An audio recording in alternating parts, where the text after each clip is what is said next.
Welcome to online classes. मैं Neeta Sharma class second को chapter number 4 विद्यार्थी जीवनम पढ़ा रही थी, जिसमें हमने चैप्टर पढ़ लिया था। आज बारी है अभ्यास की।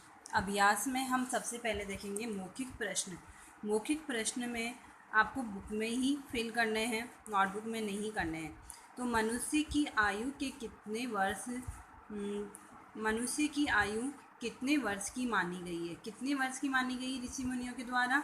100 वर्ष। विद्यार्थी जीवन का प्रथम सूत्र क्या है?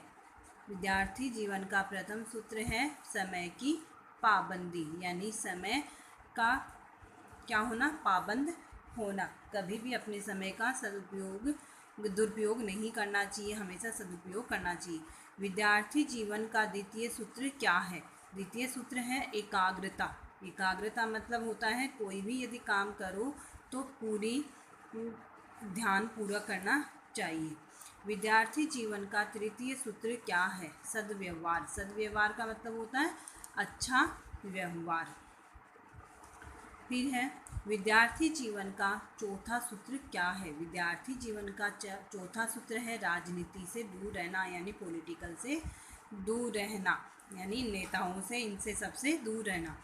विद्यार्थी जीवन का पांचवा सूत्र क्या है? कठोर परिश्रम तथा लक्ष्य पर दृष्टि रखना। तो हमारे जीवन के 5 लक्ष्य होते हैं।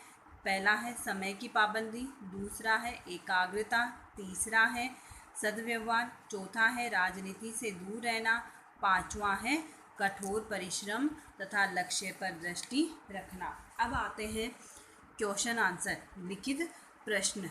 लिखित प्रश्न ये आपको अपनी नोटबुक में राइट करने हैं। चैप्टर नंबर डालना है, चैप्टर का नाम डालना है और डेट डालनी है। तो निम्नलिखित प्रश्नों के उत्तर दें।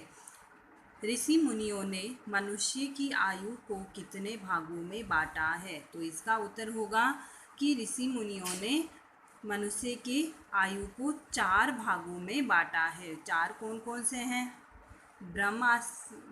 ब्रह्मचर्य आश्रम, गृहस्थ आश्रम, वानप्रस्थ आश्रम और संन्यास आश्रम।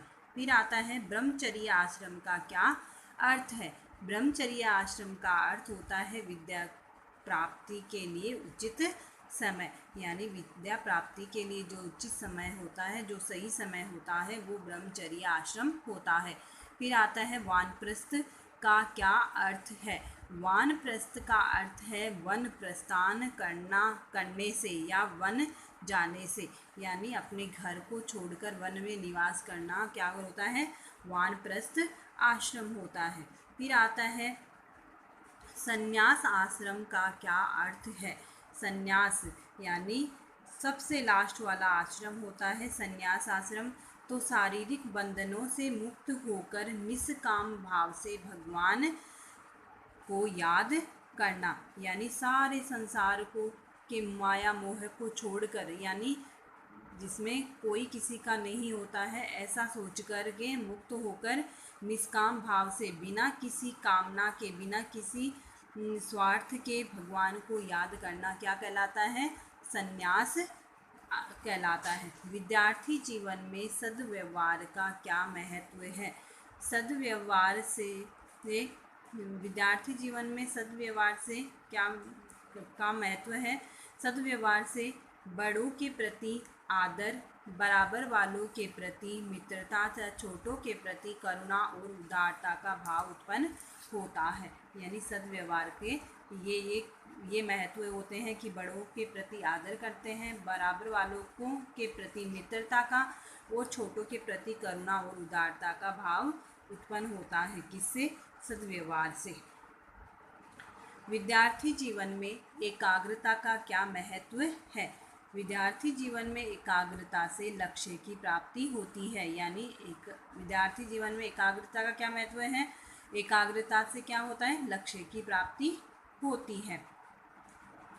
नेक्स्ट है इसमें विद्यार्थी का व्यवहार कैसा होना चाहिए? विद्यार्थी का व्यवहार अच्छा तथा बड़ों के आदर से परिपूर्ण होना चाहिए, यानी बड़ों के आदर से पूर्ण होना चाहिए। यानी हमें क्या करना चाहिए, अच्छा व्यवहार करना चाहिए और बड़ों का क्या करना चाहिए, आदर करना चाहिए। विद्यार्थी को कठोर परिश्रम क्यों करना चाहिए? तो विद्यार्थी को कठोर परिश्रम सफलता तथा सुखमय जीवन के लिए करना चाहिए। यदि विद्यार्थी को अपना जीवन सुखमय और सफल बनाना है तो क्या करना चाहिए, हमें कठोर परिश्रम करना चाहिए। तो विद्यार्थी को कठोर परिश्रम सफलता तथा सुखमय जीवन के लिए करना चाहिए। तो आज का आपका होमवर्क हो गया। मौखिक प्रश्न आपको बुक में करने हैं और लिखित प्रश्न आपको नोटबुक में करने हैं, जो मैंने आपको सारे बता दिए हैं। Thank you.